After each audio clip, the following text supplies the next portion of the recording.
couldn't hear the question. That's okay. I said, how will you remember Prince?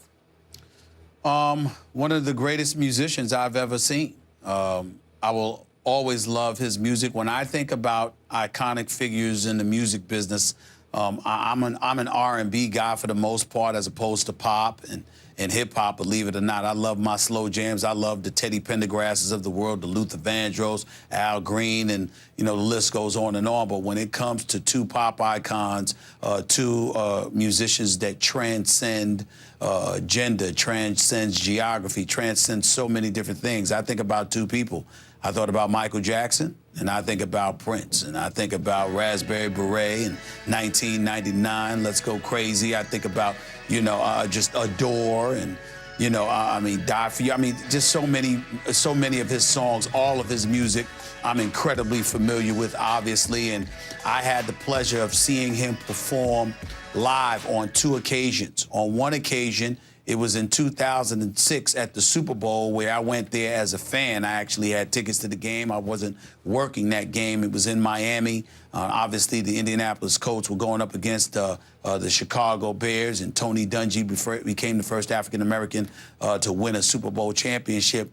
And it was pouring down raining, and Prince came out there singing Purple Rain. There was something special. And then there was another time that, he had I don't know if he rented it or owned it, but it was a house above Beverly Hills. I believe it's in Beverly Park, if I remember correctly. And he had a private party there, and my man Kevin Frazier got, for Entertainment Tonight, the Insider actually, got me, called me and said, meet me here. And I had no idea why, Skip, Molly. I had no idea why. And I take a car, I roll up there, and I said, what you want me to meet you here for? Who's having a party here?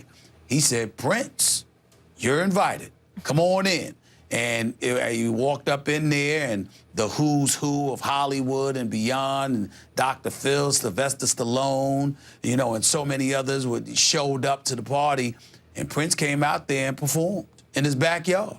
It was unbelievable. He was a sensational performer, and of course, just to bring a little levity to the situation, you can't mention Prince in this day and age without thinking about Charlie Murphy and his True Hollywood Stories from the Dave Chappelle Show, and that skit he did about Prince playing and beating them in basketball. And Prince later revealed it was an actual true story. It wasn't just some comedy skit that Charlie Murphy did. It actually really, really happened.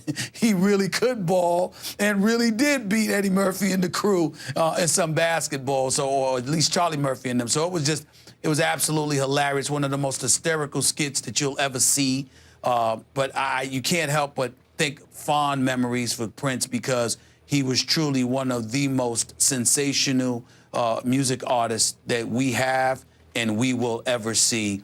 And I'm going to miss him greatly, but I will always, always, always have his wonderful music. I will always have that. I'm with you. When Doves Cry is in my top 5 all-time songs, and Purple Rain is in my top 5 all-time albums, and it came out just before the 1984 Olympics that I covered in L.A., and I wore it out through those 2 weeks in L.A. I was addicted to it. Doves Cry, I Will Die, I Would Die For You, and everything. Let's Go Crazy and Purple Rain. It's just like every song wasn't just good. It was either really good or great. It's just classic, classic, classic. And I saw Prince in '86 in concert. And I got to tell you, I've been to a lot of concerts in my life, especially through the '80s and early '90s. Stephen A., single greatest concert I ever went to was Prince.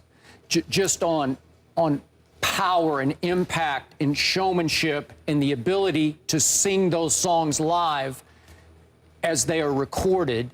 And it just knocked me out of my seat. And again, this may be blasphemous to say, but I saw Michael Jackson twice, and I'll give Prince just the slightest edge. He wasn't as physical, he couldn't dance the way Michael could quite, but listen, as a performer, as an artist, he's the definition of artist. Singer, songwriter, genius. And And it got me yesterday because obviously you never anticipate these things coming. But when I first saw the headline, it's like, what? What? Really? And it was really. And I still listen to Purple Rain. And I'm going to be listening to it all weekend. No question about it. Yep. I mean, listen, the slow jams, the dog called me, just everything. I mean, it doesn't matter. You know, he was just phenomenal on so many levels, but he was also a deep thinker.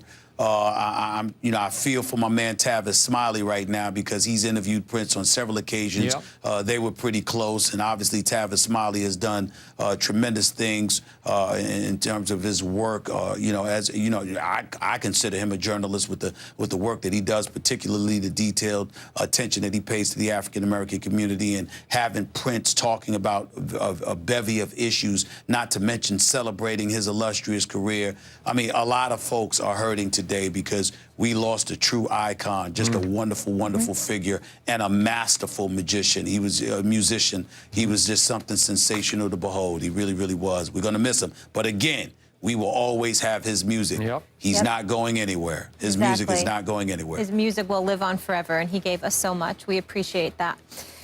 When we come back, we are going to switch gears to the UFC. Conor McGregor isn't retiring after all. His explanation on that after the break.